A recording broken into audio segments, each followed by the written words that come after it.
আজমাইন। এই জন্য আহলুস সুন্নাত ওয়াল জামাতের একেবারে ঐক্যবদ্ধ সিদ্ধান্ত যে সাহাবায়ে কেরাম জামাতগত ভাবে মিয়ারে হক, সত্যের মাপকাঠি। আসলে সাহাবায়ে কেরাম রিজওয়ানুল্লাহি আলাইহিম আজমাইন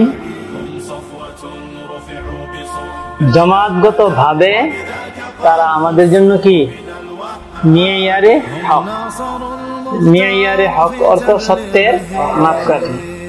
কোরআনে কারীমে আল্লাহ তাআলা বলেন, আউযু বিল্লাহি মিনাশ শাইতানির রাজীম, ফাইন আমানু বিমিসলি মা আমানতুম বিহি ফাকাদ ইহতাদাউ।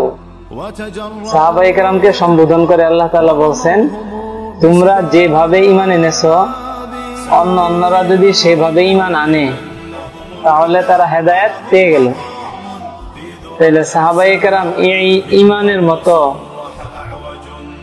বিষয়ের মধ্যে যদি মাপকাঠি হতে পারেন, তাহলে আমলের বিষয়গুলির ক্ষেত্রে মাপকাঠি হইতে পারবেন না? অবশ্যই মাপকাঠি।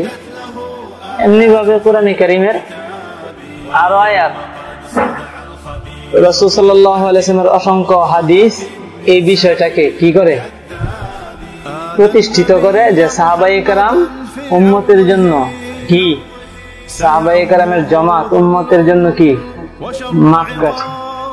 সাহাবায়ে কেরাম মাপকাঠি হওয়ার অর্থ কি? সাহাবায়ে কেরাম মাপকাঠি হওয়ার একটা অর্থ এটাও যে জামাতগতভাবে অন্য আর কোন জামাত কিনা মাপকাঠি না। এটা এই জন্য বলতে হয়েছে যে এখন আমরা এই বিষয়টাকে অনেক ক্ষেত্রে ঘুলাইয়া ফেলি। শবে কদরের ফজিলত হাদিসের মধ্যে অনেক বর্ণিত আছে না?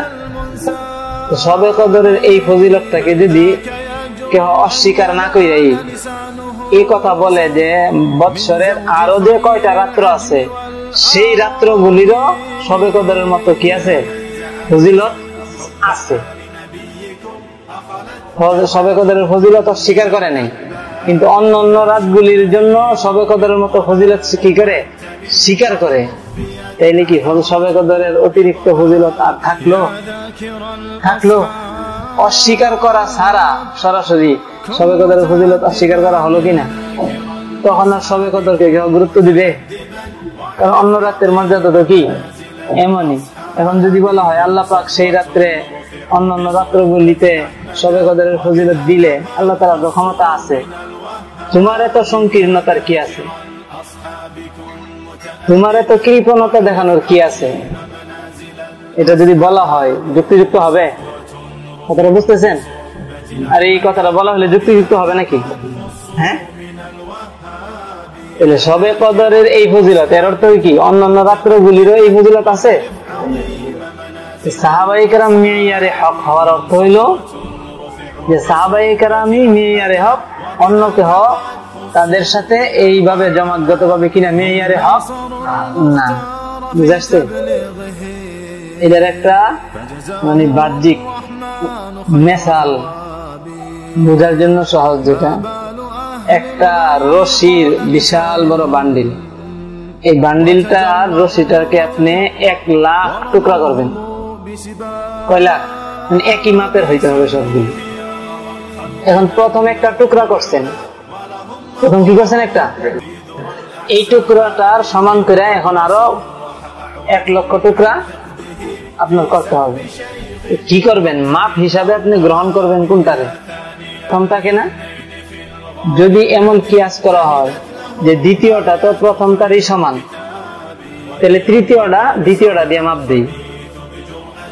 এইভাবে চতুর্থটারে তৃতীয়টার সাথে মাপেন, পঞ্চমটারে চতুর্থটার সাথে মাপেন, ষষ্ঠটারে পঞ্চমটার সাথে মাপেন। এইভাবে প্রত্যেক শেষেরটারে যদি সর্বশ্রেষ্ঠটারে যদি আর আগেরটা দিয়ে মাইপা 1 লক্ষ টুকরা বানান, তাহলে লক্ষতম টুকরাটা কি হওয়ার সম্ভাবনা আছে?